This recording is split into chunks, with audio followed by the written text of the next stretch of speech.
A man once promised me that he would free me of my chains. But in the end, he abandoned me to serve his own needs. But in some ways, I thank him. He showed me exactly how much faith our species deserved. Right. God put his faith in men once too. It seems that we have something in common. Disappointment. I did not always love the prophet. In truth, I ran from his embrace. I even denied that I was his. I followed a man who seemed to be everything my father was not. That man was a false shepherd. And when the wolves came for me, he was nowhere to be found. I don't think that makes sense. Because... oh, money. She requires only our submission and nothing more. Because... it's not... look, look, the story is that... we failed, I mean in this particular timeline, we failed to save her after she was taken away by Songbird, right?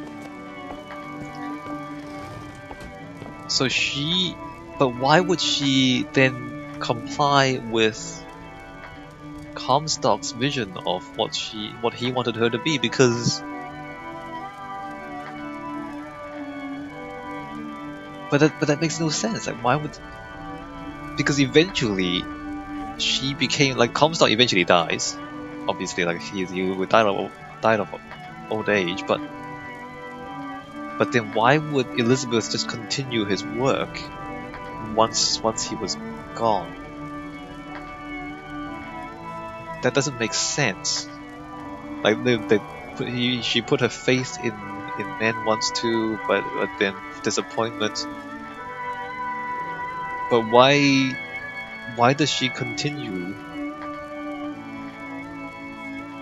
the things that were wrong? I don't follow the logic. I mean, somewhere along the line, it must be that Comstock managed to convince her that he was right after all. But so far, we've heard kind of like we've heard through these tears, Elizabeth waiting for Booker to save her, and then Comstock doing stuff to her to make her compliant. Haven't quite gotten to the point where Comstock, how did Comstock succeed in getting her to take his side? We haven't gotten to that yet. Maybe it will. The Lord gave us life, we gave him disappointment. Yo, that's depressing. What is the value of will when the spirit is wanting? Okay. I don't see how, like, I don't see the logical reasoning that leads from us failing to rescue her to her continuing Comstock's legacy.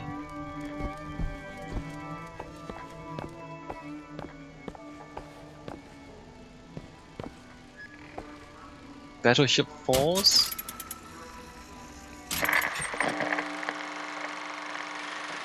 So that's Battleship Bay. And there's basically a beach floating above, like a beach floating in the sky. Battleship Force. Oh. Well, he fell in the water. William R. Foreman fell in the water and died. Oh well, no more films by him.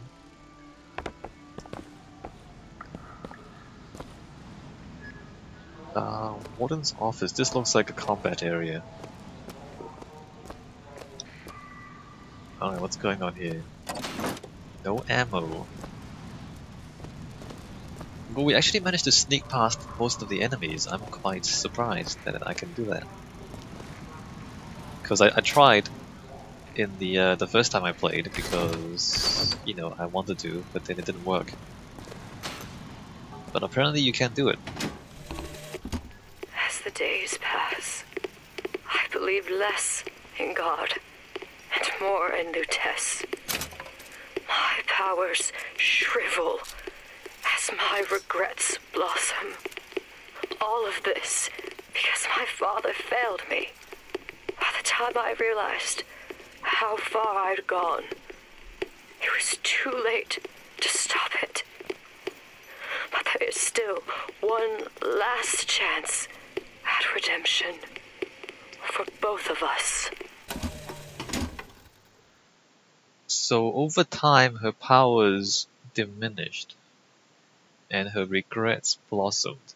I don't know when that is. Like there's a pretty long timeline between when when she got taken by Songbird and this point. And it's not entirely clear at which point she started becoming regretful.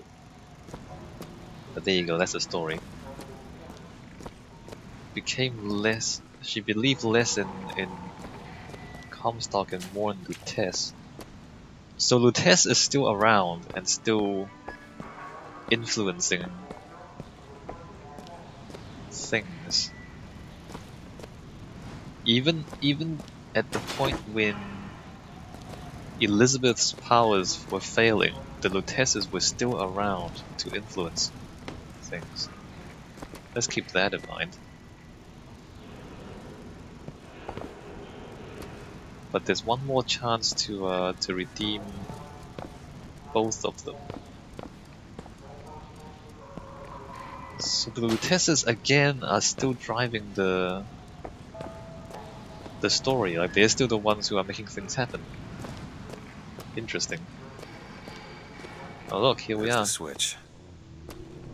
There's the switch. What I've done cannot be undone. I cannot stop what I have put in motion. But perhaps I can keep it from ever starting. He was my first hope. And now, he is my last. What you've started, you cannot stop. Well, okay, so there's a gap in the middle, in between when Comstock managed to convince her that he's right, to this point. She regrets whatever it is that she's done, and now she's... and now this.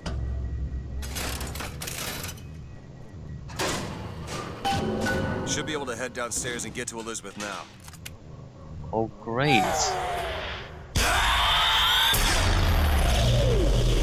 Why? Alright, well, now we have to fight our way back down.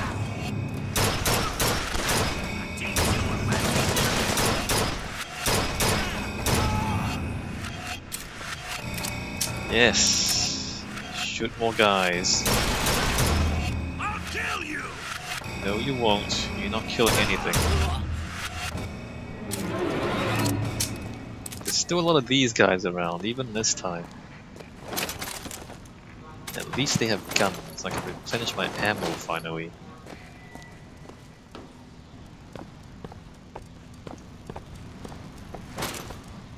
Alright, well, let's make our way back down. Was this here before? This wasn't here before, was it?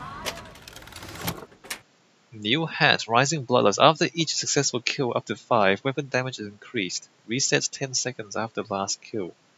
No. Finish my father's work. As he baptized me with water, I shall baptize the Sodom below with fire, and prepare it for the coming of the Lord. Baptize the Sodom below with fire. We will not save ourselves. There will be no salvation until the fire floods the cities and covers the plain. Ah, well that explains. This world has been born again. A million others wait their turn. Oh. rebirth of the spirit.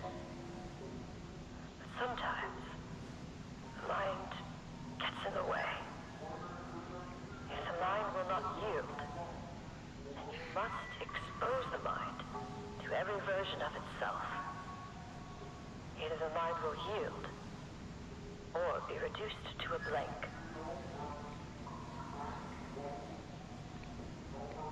Okay, well that explains the missing part of the story. So she apparently, but they don't explain why. They don't explain how Comstock convinced her to do it. But apparently, she started covering the world in flames because Comstock's an insane man. And all right. So that's what happened between Comstock managing to change her mind, and at this point,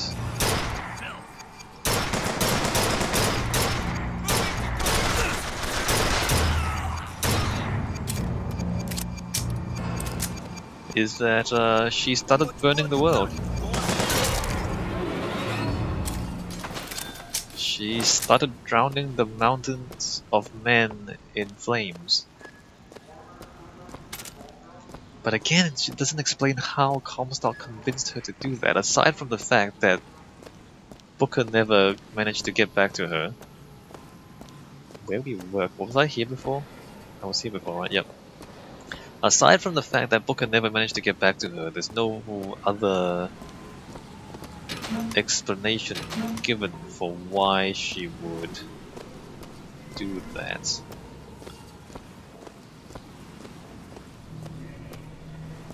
Alright, let's go back down. Oh, magic. A new voxophone has magically appeared. What a coincidence.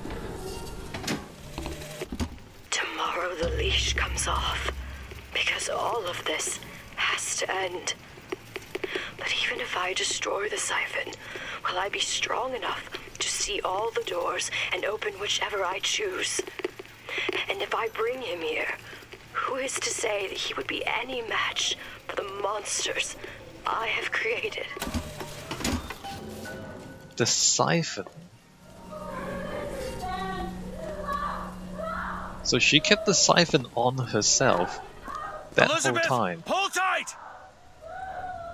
She kept the siphon on herself that whole time.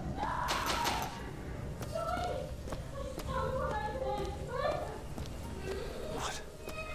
It's a tear. What is it? Why do you ask what? When the delicious question is when. Lives, lived, will live. Dies, died, will die. Yes, the Lutez twins. In case you're wondering, they're still here. They're still running the show. They're still the ones controlling exactly what's happening and what you see. Why is this broken? I mean, it's it's quite dramatic. You know, you walk into, like, you kind of come down here, you see nothing. You walk into a dark space, you look out to a light space, and then you see Elizabeth silhouetted against the light. It's quite dramatic. But why is this room broken? And why is she standing in a broken room? They just completely mangled the plot just to show you something that looks good, right? It looks great. I mean, you know, the concept art looks good. But why would she be standing there? And there's a giant. Why is there a giant ditch in the ground? You can see, Booker. The lunatics are running the asylum. They don't even listen to me anymore. All I can do is watch as what I set into motion slides into its terminal stage. It took all I had left in me just to bring you here. Elizabeth, I don't understand. I heard you screaming. I was coming to get you. Are we... Here. Take my hand. F, take Elizabeth's hand. Alright, I'm gonna take her hand. How is she gonna pull us up? She's really strong. She's really strong. The seed of the prophet shall sit the throne and drown in flame the mountains of man. Say what you will about Comstock. He was a hell of a fortune teller. Wasn't the torture that broke me. Wasn't the indoctrination. It was time. Time rots everything, Booker. Even hope. I was coming. Songbird. He always stops you. Yes, but I would find a way. No. It's too late for me. I brought you here for your sake. Yours and hers. Here. Alright, before we take the car, let me just sit back, enjoy this scene, because this is kind of cool, because, wait a minute, can you read that? Columbia Sky City threatens New York. 12/31/83, it's 1983. Evacuation alert. Alright, so it's 1983, and New York is getting bombed by Columbia. Man, that's awesome. So, time? That's it? Time? Hold on, 83, you're like 90, you're like, holy cow, she's almost 100 years old. So she's almost 100 years old. And we are bombing New York. It wasn't Comstock, it was time? Really? Time made you bomb New York? I mean, Songbird always stops Booker from getting to her. But how would that lead her to bombing New York? You know, you don't just bomb New York because you're bored. You don't just bomb New York because, you know, the guy you're waiting for doesn't come for you, do you? There's still a massive gap in the story. What leads you to thinking that bombing New York is a good idea? Time doesn't explain it. Alright, we're gonna take the card. This story makes no sense. What is this? It's for her. She'll know how to read it. What does it say? It's advice. Advice on what? How not to become me. And then she sends us back.